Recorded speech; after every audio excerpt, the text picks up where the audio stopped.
आप सभी लोगों का स्वागत है आपके अपने YouTube channel future online classes में। आज हम इस वीडियो में DLED एंट्रेंस एग्ज़ाम 2023 के लिए हिंदी के चैप्टर 4 जिसमें जो है क्रिया से रिलेटेड जो है उसके सभी थ्योरी को जानेंगे। साथ ही साथ इससे ऑब्जेक्टिव क्वेश्चन जो कि अप्रॉक्स 25 क्वेश्चन के जो है सेट को करेंगे ताकि आपके तैयारी में जो है इम्प्रूव हो सके। साथ ही साथ आपको प्रैक्टिस और थ्योरी दोनों क्लासेस मैं दे रहा हूँ। और इससे पहले हमने जो है 3 चैप्टर तक कंप्लीट किया है, संज्ञा, सर्वनाम और विशेषण। अगर आपने वीडियो नहीं देखा है तो प्लेलिस्ट में जाइए, वहाँ पर वीडियो देखिए। हर वीडियो में जो है आपको थ्योरी प्लस आपको प्रैक्टिस मिलेगा। एक वीडियो देखिए, एक चैप्टर आपके कंप्लीट हो जाएंगे। बेहतर तैयारी करने के लिए जो है आप हमसे जुड़ सकते हैं। साथ ही साथ अगर चैनल पर नए हैं तो चैनल को सब्सक्राइब कर लीजिएगा। तो चलते हैं थ्योरी के ऊपर। तो सबसे पहले यह जान लीजिए कि क्रिया किसे कहते हैं। सबसे पहले क्रिया क्या होता है, इसकी परिभाषा जानना बेहद ज़रूरी है। समझ रहे हैं कि क्रिया क्या होता है। मैं आपको बता दूं कि क्रिया से रिलेटेड जानने से पहले आप जो है, इससे पहले अगर आप वीडियो नहीं देखे हैं तो ज़रूर देखें। आप संज्ञा का, सर्वनाम का, विशेषण का समझ रहे हैं। तो देखिए, क्रिया जो होता है, क्रिया शब्द से जो है काम करने या होने का भाव प्रकट हो उसे हम लोग क्रिया कहते हैं। समझ गए। या जिस शब्द के अंत में ना लगा हो, जिस शब्द के अंत में जो है ना लगा हो उसे हम लोग क्रिया कहते हैं। ये बात आपको क्लियर हो गया होगा कि क्रिया किसे कहते हैं। समझ गए कि जिस शब्द के अंत में जो है ना लगा हो उसे हम लोग क्रिया कहते हैं। जैसे कि आप यहाँ देख सकते हैं, जाना, आना, हंसना, खेलना आदि, ये सब क्या है, सब के अंत में ना लगा हुआ है। देख रहे हैं, सब के अंत में ना लगा हुआ है। तो ये क्या होता है, जिस शब्द के अंत में ना लगा हो उसे हम लोग क्रिया कहते हैं।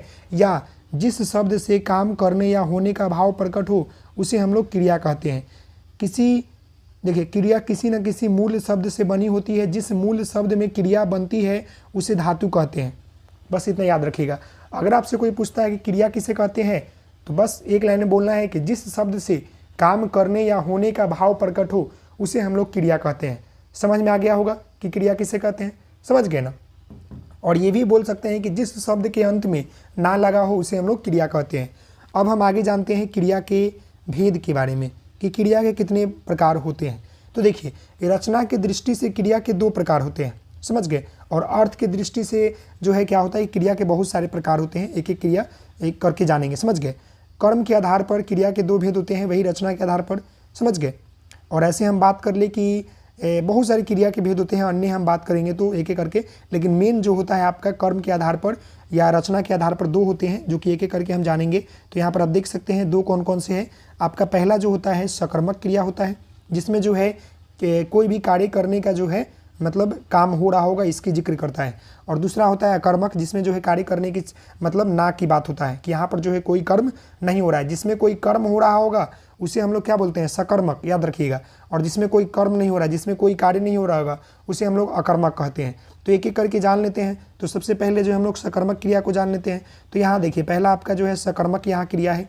तो इसको समझने का प्रयास कीजिएगा कि जिस क्रिया के साथ कर्म हो या उसे रहने की संभावना हो, जिस क्रिया के साथ कर्म हो या उसके रहने की संभावना हो उसे हम लोग सकर्मक क्रिया कहते हैं। साथ ही साथ जिस शब्द का सकर्मक क्रिया का फल पड़ता है उसे कर्म कहते हैं।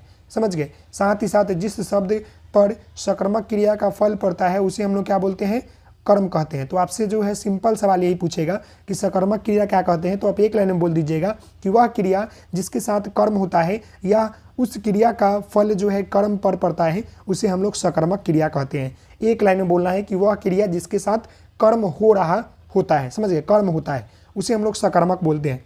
तो ये क्लियर हो गया। यहाँ पर एग्जाम्पल देख लीजिए। जैसे में यहाँ देख लीजिए, राहुल पुस्तक लिखता है। तो यहाँ पर लिखना, समझ गए, लिखना क्रिया सकर्मक है क्योंकि उसका एक कर्म है। राहुल क्या है, पुस्तक लिखता है, मतलब कि यहाँ लिखना होगा या लिखता यहाँ पर भी हो सकता है। तो यहाँ क्या है कि यहाँ पर एक कर्म है, पुस्तक लिखने वाला राहुल है, परंतु उसे क्रिया लिखना का फल पुस्तक पर पड़ रहा है, इसलिए पुस्तक जो है कर्म है। समझ गए। इस तरह के आपको पूछता है, एग्जाम में पूछ लेगा। जैसे कि अध्यापक ने लड़के को पीटा। अगर एक और एग्जाम्पल ले सकते हैं तो अध्यापक ने लड़के को पीटा।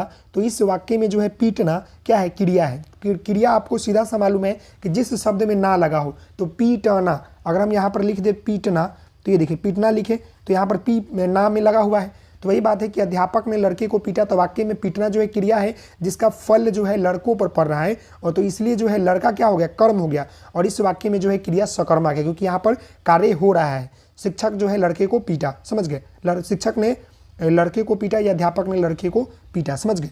अगले देखते हैं अकर्मक के ऊपर। तो यहाँ पर देखिए दूसरा आपका यहाँ पर जो है वो क्या है, यहाँ पर देख सकते हैं अकर्मक क्रिया, समझ रहे हैं। तो दूसरा जो है आपका यहाँ पर अकर्मक क्रिया, यह बोल रहा है कि जिस क्रिया के साथ कर्म ना रहे उसे अकर्मक क्रिया कहते हैं। सिंपल सा लाइन, जिस क्रियाओं के कार्य का जो है फल कर्ता में निहित न रहे उसे हम लोग अकर्मक क्रिया कहते हैं। सामान्य अर्थ में वह क्रिया जिसके साथ कर्म न प्राप्त किया जा सके, वही बात यहाँ पर बोला गया है कि जिस क्रिया के साथ कर्म न रहे उसे हम लोग अकर्मक क्रिया कहते हैं। जैसे राधा रोती है, इस वाक्य में रोना क्रिया अकर्मक है क्योंकि यहाँ ना तो रोना कोई कर्म है और ना ही यहाँ पर कोई संभावना है, तो रोना क्रिया का फल भी राधा पर ही पड़ता है, समझ गए। तो रोना कोई क्रिया नहीं है, समझ गए, यहाँ पर कोई काम हो रहा है, रो रहे हैं तो नहीं।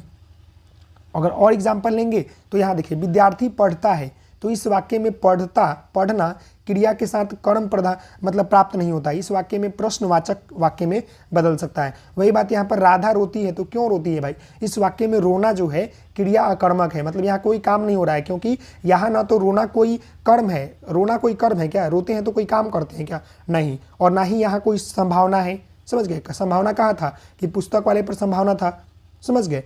तो ये बातें हो गई, तो ये बात आपको समझ में आ गया कि आपके जो है रचना के आधार पर सबसे पहले इतना को रिवीजन कर ले, फिर हम आगे बढ़ेंगे। क्रिया किसे कहते हैं, तो जिस शब्द से काम करने या होने का भाव प्रकट हो उसे हम लोग क्रिया कहते हैं। रचना की दृष्टि से या फिर आपके जो है कर्म के आधार पर आपके क्रिया के दो भेद होते हैं, तो सकर्मक होता है, एक अकर्मक होता है। सकर्मक कहने का मतलब है कि जी जहाँ जो है क्रिया हो रहा होगा, और अकर्मक जो है क्रिया नहीं हो रहा होगा। हम बात कर ले सकर्मक की, तो जिस क्रिया के साथ कर्म हो या उससे रहने की संभावना हो उसे हम लोग सकर्मक क्रिया कहते हैं। और अकर्मक कहने का मतलब है कि जिस क्रिया के साथ कर्म न होने उसे अकर्मक क्रिया कहते हैं, समझ गए। तो यहाँ तक समझ में आ गया होगा। अब हम जो है क्रिया के अन्य रूपों को जान लेते हैं, समझ गए। क्रिया के जो है बहुत सारे अन्य रूप हैं, उसके करके एक एक करके जान लेते हैं। तो यहाँ पर आप देखिए क्रिया के अन्य रूप, पहला यहाँ पर है आपका सहायक क्रिया। तो इसको समझिएगा, जब दो या दो से अधिक क्रियाओं के सहयोग से जो पूर्ण क्रिया बनती है उसे हम लोग संयुक्त क्रिया कहते हैं। सहायक क्रिया बोलिए या संयुक्त क्रिया बोलिए, वही होता है जब दो या दो से अधिक क्रियाओं के सहयोग से जो पूर्ण क्रिया बनती है, जो एक पूरा क्रिया बनता है, काम बनता है, उसे हम लोग संयुक्त क्रिया कहते हैं। वही बात यहाँ पर लिखा होगा, देख लीजिए। तो यहाँ देखिए संयुक्त क्रिया में एक प्रधान क्रिया होती है और दूसरा क्रिया क्या होता है उसकी सहायक में आती है। सहायता से आने वाली क्रियाओं को सहायता मिलती है, जैसे कृष्ण ने कंस को मार डाला, इस वाक्य में डाला जो है डालना या डाला जो है सहायक क्रिया है, समझ गए। वही बात मैंने बोला कि दो या दो से अधिक जो है क्रियाओं के सहयोग से जो पूर्ण क्रिया बनता है, तो यहाँ पर दो क्रिया से बना, कृष्ण और कंस ने मार डाला। तो वही बात यहाँ पर बोला गया कि संयुक्त क्रिया में एक प्रधान क्रिया होता है और दूसरा जो होता है सहायक क्रिया में आता है। सहायक के लिए आने वाली क्रिया को सहायक क्रिया कहते हैं, समझ गए। सहायता के लिए आने वाली क्रिया को सहायक क्रिया कहते हैं। तो यहाँ पर आपका सहायक क्रिया कंप्लीट हुआ कि दो या दो से अधिक क्रियाओं के सहयोग से जो पूर्ण क्रिया बनती है उसे हम लोग संयुक्त क्रिया कहते हैं। समझ में आ गया। अगले प्रश्न को देखते हैं। तो अगला प्रश्न यहाँ पर देखिए, तो अगला प्रश्न नहीं, अगला टॉपिक देखिए यहाँ पर। तो अगला टॉपिक यहाँ पर आपका है कि पूर्वकालिक क्रिया। देखिए पूर्वकालिक क्रिया कहने का मतलब है कि जो क्रिया के पहले कोई अन्य क्रिया आने तो पहले वाली क्रिया को पूर्वकालिक क्रिया कहते हैं। मतलब कि कोई क्रिया से पहले अगर कोई क्रिया आ जाता है तो उसको हम लोग पूर्वकालिक क्रिया कहते हैं। जैसे हम यहाँ समझ लेते हैं, यहाँ डिफिनीशन देखिए, मैं अपने स्तर से बता दिया, अब यहाँ पर क्या लिखा है उसको समझिए। देखिए कभी कभी कर्ता एक क्रिया को समाप्त करने के साथ दूसरी क्रिया आरंभ कर देता है, वही बात है। ऐसे अवस्था में पहली क्रिया को पूर्वकालिक क्रिया कहते हैं। वही बात हो गया ना कि मतलब जिस क्रिया के पहले कोई अन्य क्रिया आ जाए तो उससे जो है क्रिया आए तो पहले वाली क्रिया को पूर्वकालिक क्रिया कहते हैं। जैसे रीता खाकर पाठशाला गई, तो इस वाक्य में जो है खाकर पूर्व क्रिया मतलब पूर्वकालिक क्रिया है, क्योंकि खाना खाने के साथ ही पाठशाला जाने की क्रिया शुरू हो गई। मतलब कि रीता खाकर पाठशाला गई, तो वही बात हो गया ना यहाँ पर कि यहाँ क्या है कि खाकर जो आपका है पूर्वकालिक है और दूसरा क्रिया क्या है यहाँ पर स्कूल गई या पाठशाला गई, समझ गए। तो एक लाइन में अगर आपसे कोई पूछता है कि जिस क्रिया के पहले कोई अन्य क्रिया आए तो पहले वाली क्रिया को पूर्वकालिक क्रिया कहते हैं, बस इतना एक लाइन में बोल दीजिएगा, आपको जो है समझ में आ जाएगा, समझ गए। तो ये काफ़ी इंपॉर्टेंट है और काफ़ी ईजी भी है, समझ गए। तो इसे याद कर लीजिएगा। आगे हम लोग देखते हैं तो यहाँ पर देखिए द्विकर्म क्रिया, समझ गए, द्विकर्म क्रिया देख लीजिए। तो द्विकर्म क्रिया कहने का मतलब है, हम अपने स्तर से आपको बता दें कि जिस क्रिया के साथ दो कर्म जुड़े हो उसे हम लोग द्विक्रिया कर्म कहते हैं या क्रिया कहते हैं, समझ गए। द्विकर्म उसके नाम से ही पता चल जा रहा है ना कि जहां पर दो क्रिया जुड़ा हो। जैसे देखिए जिस क्रिया में दो कर्म रहते हैं ऐसी क्रिया को, जिस क्रिया में दो कर्म रहते हैं ऐसी क्रिया को द्विकर्म क्रिया कहते हैं। जैसे मोहन सोहन को मिठाई खिलाया, मोहन सोहन, यहाँ पर दो क्रिया है, मोहन सोहन को मिठाई खिलाया। इस वाक्य में मोहन को और मिठाई को दो कर्म है, समझ गए ना। अतः खिलाना यहाँ क्या है कि आपका द्विक्रिया कर्म है, समझ गए। इसमें और एग्जाम्पल ले सकते हैं कि मैं लड़कों को गणित पढ़ाता हूँ, तो इस वाक्य में क्या है कि लड़के जो है आपका गणित दो कार्य पढ़ना से क्रिया हो गया, समझ गए। इसलिए जो है पढ़ाना ही क्या है आपका कर्म का मतलब द्विकर्म क्रिया है। सीधा सा अगर कोई पूछता है कि द्विकर्म क्रिया क्या होता है तो आप एक लाइन में बोलिएगा कि जिस क्रिया के साथ दो कर्म जुड़े हो उसे हम लोग द्विकर्म क्रिया कहते हैं। क्या बोलते हैं? द्विकर्म क्रिया। याद हो गया होगा। अगला देख लेते हैं, एक और यहाँ पर है, ऐसे बहुत सारा है लेकिन मैं आपको एक और यहाँ पर बता दूँ। ये देखिए, थोड़ा सा जूम कर दूँ मैं ताकि आपको समझने में दिक्कत नहीं हो। यहाँ पर जूम नहीं हो रहा है, लगता है अप्रॉक्स जूम नहीं हो रहा है, ये फिक्स यहाँ पर ये लग दिया है क्या? यस, जूम थोड़ा सा हुआ। यहाँ देखिए अगला जो है आपका यहाँ पर क्या है कि प्रेरणार्थक क्रिया। अब यहाँ पर समझिएगा, देखिए इसको समझा दूं मैं आपको कि जिस क्रिया से यह बोध होता है कि कर्ता स्वयं कार्य न करके किसी दूसरे को कार्य करवाने के लिए प्रेरित करता है उसे हम लोग प्रेरणार्थक क्रिया कहते हैं। मतलब सीधा सा सवाल है कि जिस क्रिया के साथ यह बोध हो जाए कि कर्ता खुद कार्य न कर किसी अन्य व्यक्ति से करने के लिए जो है प्रेरित कर रहा है उसे हम लोग उसे जो है प्रेरणार्थक क्रिया कहते हैं, समझ गए। सॉरी, इसे हम लोग प्रेरणार्थक क्रिया कहते हैं। तो यहाँ पर आप देख लीजिए, जिस क्रिया का कर्ता स्वयं न करके दूसरों क्रिया करने के लिए प्रेरित करता है उसे हम लोग क्रियाओं के जो है प्रेरणार्थक क्रिया कहते हैं। जैसे उसने मुझे चाय पिलाई, मतलब उसने मुझे चाय पिलाई। मालिक नौकर से काम करवाता है, वह माली से पौधे को सिंचवाता है। तो यहाँ पर क्या है, खुद न करके दूसरों से कार्य करवा रहा है। तो ये बातें आपको समझ में आ गया। प्रेरणार्थक क्रिया क्या होता है? जहाँ पर जो है क्रिया जो आप करता होता है वो खुद कार्य न कर दूसरे से कार्य करवाता है उसे हम लोग प्रेरणार्थक क्रिया कहते हैं। जैसे नेता कानून का पालन करवाते हैं, नेता खुद नहीं करता है लेकिन लोगों से पालन करवाता है। तो ये बातें आपको समझ में आ गया। एक और याद रख लीजिएगा, नाम धातु क्रिया, जो कि यहाँ पर नहीं दिया गया है इसमें, तो मैं आपको बता दूं कि नाम धातु क्रिया जो होता है, जो क्रिया संज्ञा या विशेषण से बनती है उसे नाम धातु क्रिया कहते हैं। यहाँ पर 4 था ना, यहाँ 5 में लिख लीजिएगा नाम धातु क्रिया। क्या? नाम धातु क्रिया। तो इसे याद रख लीजिएगा, क्या होता है कि जो क्रिया जो है संज्ञा या सर्वनाम से मिलकर बनती है उसी को हम लोग नाम धातु कहते हैं। संज्ञा और सर्वनाम याद रख लीजिएगा, समझ गए। तो यहाँ पर 5 हो गए। एक एक करके हम फिर से रिवीजन कर लेते हैं और उसके ऊपर जो है बाद हम क्वेश्चन को करेंगे, तो सारे कंसेप्ट हमारे क्लियर हो जाएंगे। सबसे पहले हम चलते हैं यहाँ पर क्रिया के अन्य रूप के ऊपर। तो सहायक क्रिया क्या जाने थे? तो देखिए सहायक क्रिया में हमने आपको बताया था कि 2 या 2 से अधिक क्रियाओं के सहयोग से जो पूर्ण क्रिया बनती है उसे हम लोग सहायक क्रिया कहते हैं। तो पहला आपको कंसेप्ट क्लियर हो गया। दूसरा मैंने आपको पूर्वकालिक क्रिया बताया था, जो कि पहले क्रिया के आगे जो है लगकर, मतलब कि जिस क्रिया के पहले कोई अन्य क्रिया आए तो वाली, मतलब अन्य क्रिया आए तो पहले वाली क्रिया को पूर्वकालिक क्रिया कहते हैं, समझ गए। तीसरा मैंने द्विकर्म बताया था कि जहां पर क्या हो कि 2 क्रिया, मतलब जिस क्रिया के साथ 2 कर्म जुड़ा हो उसे हम लोग द्विकर्म बोलते हैं। और प्रेरणार्थक क्रिया क्या होता है? जहां पर कर्ता जो है खुद कार्य न कर दूसरे से कार्य करवाने का कोशिश कर रहा होगा, प्रयास कर रहा होगा। नाम धातु जहां पर संज्ञा और सर्वनाम,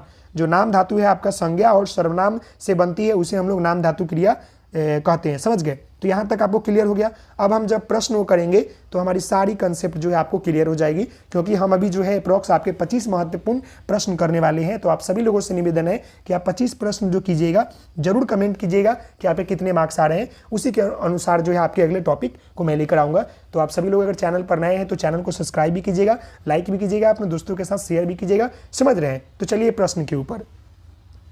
तो यहाँ पर आप देख रहे हैं पहला प्रश्न, निम्नलिखित में से कौन सा विशेषण क्या है कि गुणवाचक है? यहाँ पर बताइए आपको कि विशेषण गुणवाचक कौन है। यहाँ पर जो है आपको गुणवाचक विशेषण बताना है। 8 बहुत सुंदर, यह बताइए क्या है। देखिए इसमें जो है विशेषण से भी क्वेश्चन हो सकता है और आपके जो है क्रिया से भी हो सकता है, समझ गए। क्रिया से नीचे कुछ क्वेश्चन है तो दोनों हो जाएगा, आप टेंशन नहीं लीजिएगा। तो यहाँ पर बताइए निम्नलिखित में से कौन सा विशेषण गुणवाचक है। तो मैंने कल ही आपको बताया था कि विशेषण गुणवाचक क्या होता है। तो जहाँ पर जो है किसी की विशेषता या किसी का गुण दोष आदि का भाव बताता है। तो यहाँ पर देखिए सुंदर जो है ना, यहाँ क्या कर रहा है, विशेषण गुणवाचक है, समझ गए। तो यहाँ पर पहला आंसर हो जाएगा सी, समझ गए पहला क्वेश्चन का। दूसरा यहाँ पर है कि निम्नलिखित में से कौन सा शब्द जो है संख्यावाचक विशेषण है। यहाँ पर विशेषण का क्वेश्चन आ गया है कुछ, तो कोई दिक्कत नहीं है, हम इसको कर लेंगे, उसके बाद हम जो है क्रिया के क्वेश्चन को करेंगे। अभी हमने क्रिया पढ़ा है तो क्रिया का क्वेश्चन नीचे आपको देखने को मिलेगा। यहाँ पर क्या है देखिए, यहाँ पर संख्यावाचक विशेषण है, तो मैंने कल ही आपको बताया था कि संख्यावाचक विशेषण जो होता है जहाँ पर संख्या की बात की जाए, तो यहाँ पर अच्छा, बुरा, तीसरा, बहुत। तो यहाँ पर क्या है देखिएगा ध्यानपूर्वक कि तीसरा जो है यहाँ पर संख्या का बोध करा रहा है, तो इसका आंसर क्या हो जाएगा, ऑप्शन आपका सी हो जाएगा। समझ गए। अगला यहाँ प्रश्न आपका है कि निम्नलिखित में से कौन सा शब्द जो है परिणाम बोधक विशेषण है। परिणाम बोधक विशेषण की जहाँ पर जो है नाप तौल की बात की जाए या कुछ ऐसा बात की जाए, तो यहाँ पर देखिए कुछ है, यहाँ पर कोई है, धनी है, बड़ा है, तो यहाँ पर कुछ धनिया लाइए या कुछ पत्ता लाइए, तो यहाँ क्या हो जाएगा, ये कुछ जो है आपका क्या हो जाएगा कि यह एक प्रकार का जो है परिणामवाचक विशेषण है। समझ गए। अगला यहाँ 4 नंबर प्रश्न है कि यह लड़का खिलाड़ी है, इसमें यह किस प्रकार का विशेषण है। तो यह देखिए क्या है, मैं आपको बता दूं कि यह जो है सर्वनामिक विशेषण है, जो कि यहाँ पर सर्वनाम से पहले आकर लगा हुआ है, सर्वनाम की विशेषता बताता है सर्वनामिक। समझ गए। तो यहाँ यह लड़का खिलाड़ी है, तो वही बात है। समझ गए। अगला यहाँ 5 नंबर प्रश्न है कि लाल शब्द क्या है, बताइए। जो लाल शब्द है वो क्या है, संज्ञा है कि सर्वनाम है कि विशेषण है कि क्रिया है। तो यहाँ पर विशेषण होगा, क्योंकि लाल जो है किसी चीज़ का विशेषता बता रहा है, तो इसका आंसर क्या हो जाएगा, ऑप्शन आपका 5 नंबर हो जाएगा, सॉरी 5 का आंसर सी हो जाएगा। अगले प्रश्न की ओर बढ़ते हैं, तो यहाँ देखिए क्वेश्चन नंबर 6 जो है बोल रहा है कि आवश्यक शब्द क्या है, बताइए। यहाँ पर संज्ञा है, क्रिया विशेषण है, सर्वनाम है या विशेषण है, बताइए। तो यहाँ पर आवश्यक जो है वह जो है आपका विशेषण है। समझ गए। तो इसका आंसर ऑप्शन डी हो जाएगा। अगला यहाँ प्रश्न है कि थोड़ा पानी दीजिए, इसमें थोड़ा कौन सा शब्द भेद है। तो यहाँ थोड़ा जो है आपका क्या है, बताइए। विशेषण है कि आपका जो है क्रिया विशेषण है कि आपका संज्ञा है कि आपका प्रविशेषण है। तो यहाँ थोड़ा जो है विशेषण है, थोड़ा सा यहाँ पर उसकी विशेषता बता रहा है। अगला यहाँ प्रश्न है कि यह दृश्य अति सुंदर है, इस वाक्य में अति क्या है, अति सुंदर बताइए। यहाँ पर अति क्या है, तो आप ध्यानपूर्वक दिखिएगा, तो अति जो है यहाँ पर प्रविशेषण है, वो जो कि विशेषण की भी विशेषता बता रहा है। समझ गए। अगला यहाँ प्रश्न है कि निम्नलिखित में सर्वनामिक विशेषण का प्रयोग किस वाक्य में हुआ है। सर्वनामिक विशेषण आपको मालूम है ना, जिसकी मतलब कि जो सर्वनाम की विशेषता बताता है। समझ गए। यह पुस्तक बहुत अच्छा है, तो इसी में तो लग रहा है, तो यही तो इसका आंसर हो जाएगा। यह जो आ गया ना पुस्तक से पहले, समझ गए। काली गाय, ये तो आपका विशेषण हो गया, ज़्यादा लड़के खेल रहे हैं, तो यहाँ संख्या हो गया। कोई खा रहा है, तो यहाँ क्या हो गया, आपका परिणाम हो गया। समझ गए। अगला यहाँ 10 नंबर है कि मोहन किताब पढ़ता है, यहाँ पढ़ना कौन सी क्रिया है। अब आपके क्रिया के प्रश्न आ गए 10 क्वेश्चन, जो कि कल वाले टॉपिक से लगता है कि छूट गया था, इसलिए आ गया यहाँ पर। अब हम जो है करते हैं कि मोहन किताब पढ़ता है, पढ़ना, यहाँ पढ़ता है, तो यहाँ पढ़ना जो है कौन सी क्रिया है। तो मोहन अभी क्या कर रहा है, किताब जो है पढ़ ही रहा है ना। तो हम लोग पढ़े हैं ऊपर की सकर्मक जहाँ पर क्रिया हो रहा होगा, अकर्मक जहाँ पर क्रिया नहीं हो रहा होगा, और द्विकर्मी जहाँ दो काम दो क्रिया साथ में जुड़े हुए हैं। समझ गए। तो यहाँ पर सकर्मक बताइए या आकर्मक होगा, बताएं मुझे। तो देखिए 10 का जो आंसर होगा यहाँ पर सकर्मक हो जाएगा, क्योंकि यहाँ पर मोहन किताब पढ़ता है। अगला यहाँ प्रश्न है कि रचना की दृष्टि से किस क्रिया के कितने भेद होते हैं। तो रचना की दृष्टि से क्रिया के 2 भेद होते हैं, सकर्मक और अकर्मक। अभी आपने ऊपर पढ़ा है कि रचना की दृष्टि से जो है आपकी क्रिया के 2 भेद होते हैं। कितने होते हैं, 2 होते हैं। क्या क्या आपके, तो वह जो होते हैं आपके यहाँ पर आपके हो जाते हैं सकर्मक और अकर्मक। सकर्मक जहाँ क्रिया हो रहा है, अकर्मक जहाँ क्रिया नहीं हो रहा है। समझ गए। अगला यहाँ प्रश्न है कि जिस क्रिया के 2 कर्म होते हैं उसे क्या कहते हैं। तो अभी हमने पढ़ा है कि जिस क्रिया के 2 कर्म होते हैं उसे हम लोग द्विकर्म कहते हैं, द्विकर्म। समझ गए, जहाँ पर दो क्रिया होता है शामिल। अगला यहाँ प्रश्न 13 नंबर, राकेश मिठाई खाता है, इस वाक्य में कर्म क्या है। तो इस कर्म यहाँ पर बताइए कर्म क्या है। राकेश यहाँ कर्म है कि मिठाई है कि खाता है। तो ये तो काफ़ी इजी प्रश्न है, आप सभी लोगों को मालूम है कि राकेश मिठाई खाता है, तो इसमें कर्म जो है आपका यहाँ पर मिठाई है और क्रिया क्या है, खाता है। कर्म यहाँ पर मिठाई हो जाएगा और खाता यहाँ पर क्रिया हो जाएगा। समझ गए। अगले प्रश्न को यहाँ देखिए, राधा नाचकर गाना गाई, इस वाक्य में पूर्वकालिक क्रिया क्या है।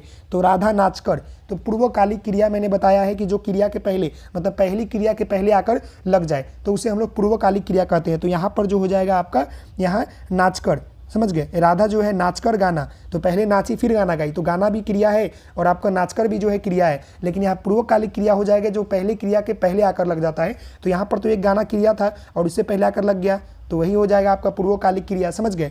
अगला यहाँ प्रश्न है कि जिस क्रिया के साथ कर्म न रहे वह कौन सी क्रिया है। तो देखिए जिस क्रिया के साथ कर्म न रहे तो वह जो होता है आपका अकर्मक क्रिया होता है। कौन क्रिया होता है, अकर्मक का। जिसके साथ कर्म रहे तो वो आपका सकर्मक होता है। द्विकर्म मतलब कि जहाँ तो क्रिया हो। पूर्वकालिक क्रिया का मतलब कि जहाँ पर पहले क्रिया के पहले कोई क्रिया आकर लग जाए। तो समझ में आ रहा है तो ये सब आपको समझ में आ रहा होगा। तो आपसे निवेदन भी है कि आप वीडियो को जरूर देखिएगा पूरा, साथ ही साथ क्वेश्चन का आंसर कीजिएगा और कमेंट बॉक्स में कीजिएगा कि कितने आपके मार्क्स आ रहे हैं, क्योंकि आपके थ्योरी प्लस प्रैक्टिस क्लासेस चल रहे हैं जिसमें आपको चैप्टर वाइज जो है थ्योरी प्लस आपके जो है प्रैक्टिस सेशन कराया जा रहा है। तो आगे बढ़ते हैं, अभी हम और क्रिया के क्वेश्चन को देखेंगे। अब हम जो है केवल क्रिया के देखेंगे। यहाँ देखिए क्रिया के कितने भेद होते हैं, तो अभी हमने पढ़ा कि क्रिया के जो है 2 भेद होते हैं, सकर्मक और अकर्मक। तो इसका आंसर ऑप्शन बी हो जाएगा, समझ गए। अगला यहाँ प्रश्न है कि गीता प्रतिदिन पढ़कर सोने जाती है। तो यहाँ देखिए क्या हो रहा है, यहाँ तो काफी दम मजा वाला क्वेश्चन आ गया ना, कि वाक्य में पढ़कर किस प्रकार की क्रिया है, सकर्मक है कि अकर्मक है कि पूर्वकालिक है कि प्रेरणार्थक है। तो देखिए प्रेरणार्थक आपको मालूम होता है ना, जो खुद न करके दूसरे से करवाता है, और यहाँ पर पूर्वकालिक क्या होता है, जो मतलब कि एक क्रिया के पहले आकर लग जाता है। तो यहाँ सोना क्या है, पहला क्रिया है, और इससे पहले भी जो है पढ़कर, तो ये भी एक और क्रिया आ गया। तो एक और क्रिया के पहले क्रिया आ गया, तो उसे हम लोग क्या बोलते हैं, पूर्वकालिक कहते हैं। तो यहाँ जो है पढ़कर वो आपका पूर्वकालिक क्रिया है, क्योंकि देखिए पढ़कर उसके बाद भी सोने, तो यहाँ पर 2 क्रिया हो गया ना। तो हम लोग पूर्वकालिक क्रिया किसे कहते हैं, जो पहले क्रिया के आकर लग जाता है, समझ गए। जो पहले क्रिया के पहले आकर लग जाता है उसे हम लोग पूर्वकालिक क्रिया कहते हैं। ये क्लियर हो गया होगा। अगला यहाँ प्रश्न है कि राम खाता है कैसी क्रिया है। तो राम जो है खाता है, तो यहाँ क्या होगा, अकर्मक होगा, समझ गए। राम खाता है, खा नहीं रहा है, राम खाता है, तो यहाँ पर तो क्रिया हो ही नहीं रहा है, पहले वो कर चुका है क्रिया। तो यहाँ पर क्या हो जाएगा, ऑप्शन बी हो जाएगा। समझ में आ रहा होगा। आप सभी लोग लाइक वाले बटन जरूर कीजिएगा और शेयर भी कीजिएगा वीडियो को। आप सभी लोगों के लिए काफ़ी मेहनत किया जाता है ताकि आपको कहीं पर दिक्कत नहीं हो, समझ रहे हैं। अगला यहाँ प्रश्न है कि राम फल खाता है कैसी क्रिया है। राम फल खाता है, अब यहाँ बताइए, तो राम जो है फल खाता है, तो यहाँ पर सकर्मक है, खा रहा है ना, तो यहाँ पर सकर्मक क्रिया हो जाएगा, समझ रहे हैं। अगला यहाँ प्रश्न आपका 5 नंबर है कि निम्नलिखित में प्रेरणार्थक क्रिया बताएं। तो देखिए प्रेरणार्थक क्रिया अभी हमने आपको बताया है कि जहाँ पर जो है कर्ता खुद कार्य न कर दूसरों से करवाने के लिए जो है प्रेरित करता हो, जैसे पढ़ना पढ़वाना, मांगना मंगवाना, चलना चलवाना, इनमें सभी सही है। तो इसका आंसर क्या हो जाएगा, आप मुझे बताएं। तो देखिए इसका जो आंसर हो जाएगा वो ऑप्शन आपका डी हो जाएगा, कि मतलब पढ़ना और पढ़वाना, मांगना और मंगवाना, चलना और चलवाना, सभी जगह क्या है, मतलब कर्ता खुद भी कर रहा है, दूसरे को भी करने के लिए प्रेरित कर रहा है, साथ ही साथ जो है कर्ता स्वयं न करके दूसरों से भी करवाने का प्रेरणा कर रहा है, समझ गए। उसी को हम लोग बोलते हैं प्रेरणार्थक क्रिया। आगे बढ़ते हैं, तो यहाँ देखिए अगला यहाँ पर 6 नंबर प्रश्न है कि राम ने रोटी खाई वाक्य में क्रिया किसके अनुरूप होगा। बताइए, कर्ता के, कर्म के, भाव के, किसी के अनुसार नहीं। तो यहाँ पर बताइए मुझे कि राम ने रोटी खाई, राम ने रोटी खाई, तो यहाँ पर बताएं मुझे कि जो आपका इस वाक्य में जो आपका क्या है कि किसके अनुसार, मतलब वाक्य में क्रिया किसके अनुसार होगा। तो मैं आपको बता दूं कि इस वाक्य में जो है कर्म के अनुसार होगा क्रिया, समझ गए। कि राम ने रोटी खाई, तो रोटी यहाँ पर कर्म हो गया, खाई यहाँ पर कर्ता मतलब काम हो गया, समझ गए, क्रिया हो गया। अगला यहाँ प्रश्न है कि मोहन सोहन को लड़वाता है, मोहन सोहन को लड़वाता है, तो यहाँ क्या हो जाएगा, प्रेरणा की बात कर रहा है ना, जहाँ खुद न करके दूसरों से कार्य करवाया जाए, तो यहाँ पर क्या हो जाएगा, ऑप्शन नंबर आपका सी हो जाएगा, कि मोहन जो है खुद न लड़कर सोहन से लड़वा रहा है, तो यहाँ पर की प्रेरणार्थक क्रिया हो जाएगा, समझ गए। अगला यहाँ प्रश्न आपका है कि किसी काम का करना या होना प्रकट हो उसे कहते हैं। तो ये क्या है बताइए, किसी काम का करना या होना मतलब प्रकट हो उसे हम लोग क्रिया कहते हैं। क्रिया का ही परिभाषा है, क्रिया किसे कहते हैं, तो जिस शब्द से किसी कार्य को करने का भाव प्रकट हो उसी को हम लोग क्रिया कहते हैं, समझ गए। अगला यहाँ प्रश्न आपका है कि जिसमें 2 कर्म हो उसे कहते हैं। अभी आपने जाना है कि जिसमें 2 कर्म हो उसे क्या कहते हैं, तो उसे हम लोग जो है द्विकर्म क्रिया कहते हैं। क्या कहते हैं, द्विकर्म क्रिया कहते हैं, जिसमें 2 कर्म शामिल हो। तो इसका आंसर क्या हो जाएगा, ऑप्शन आपका बी हो जाएगा, समझ गए। अगले प्रश्न को देखते हैं। तो यहाँ पर अगला प्रश्न देखिए, थोड़ा सा साउंड पोल्यूशन हो रहा होगा आपको, क्योंकि बगल में शादी है तो थोड़ा साउंड आ रहा है, कोई दिक्कत नहीं है, बस 2 प्रश्न और है, फिर उसके बाद ये आपका क्लास एंड होगा। यहाँ देखिए, मोहन घर पहुँच गया, मोहन जो है घर पहुँच गया, इसमें पहुँच गया किस प्रकार का क्रिया है बताइए। मोहन घर पहुँच गया, तो यहाँ पर जो है संयुक्त क्रिया है, कि मतलब मोहन घर पहुँच गया, यहाँ पर संयुक्त क्रिया है, जहाँ पर क्या होता है कि 2 क्रिया शामिल होता है, समझ गए। जिस आपका जहाँ पर जो है संयुक्त क्रिया क्या होता है, एक प्रधान क्रिया होता है और दूसरा जो है आपका सहायक क्रिया होता है। वही बात यहाँ पर है कि मोहन जो है घर पहुँच गया, तो यहाँ पर संयुक्त क्रिया है। अगला यहाँ पर आपका 11 नंबर है, नौकर बच्चे को चलाता है। नौकर क्या है, बच्चे को चलाता है। वाक्य में चलाना किस प्रकार की क्रिया है, सकर्मक, अकर्मक, पूर्वकालिक या प्रेरणार्थक। तो यहाँ पर जो आपका है वह है सकर्मक, नौकर क्या है कि बच्चे को चलाता है, तो यहाँ पर चला रहा है ना, तो सकर्मक क्रिया हो जाएगा। तो इसका आंसर ऑप्शन आपका ए हो जाएगा। तो आशा करता हूँ कि आपको ये वीडियो जो है क्रिया से रिलेटेड समझ में आया होगा। तो आप मुझे कमेंट करके कि बताइएगा कि आपको जो है ये टोटल क्वेश्चन जितने भी आपके ये 26 इसमें प्रश्न कराए गए, आप लोग बताइएगा कितने आपके मार्क्स आ रहे हैं। साथ ही साथ आप लोग बताइएगा कि ये क्लास आपको कैसा लग रहा है, क्योंकि थ्योरी प्लस आपके प्रैक्टिस सेशन चल रहा है। तो आप सभी लोगों से निवेदन है कि चैनल पर नए हैं तो चैनल को सब्सक्राइब कर लीजिएगा। अगर किसी प्रकार की दिक्कत है तो आप कमेंट बॉक्स कर ले, और आप लोग अपना स्कोर बताइएगा और क्लास कैसा लगा ये भी बताइएगा, और अधिक से अधिक बच्चों को जोड़ने का प्रयास कीजिएगा और वीडियो को शेयर कीजिएगा ताकि अधिक से अधिक बच्चे को तैयारी हो सके। तो आज के लिए इतना ही, मिलते हैं नेक्स्ट वीडियो में अगले चैप्टर के साथ। तब तक के लिए धन्यवाद। आप सभी लोग इसी तरह मन लगा के पढ़ते रहे। धन्यवाद। ओके।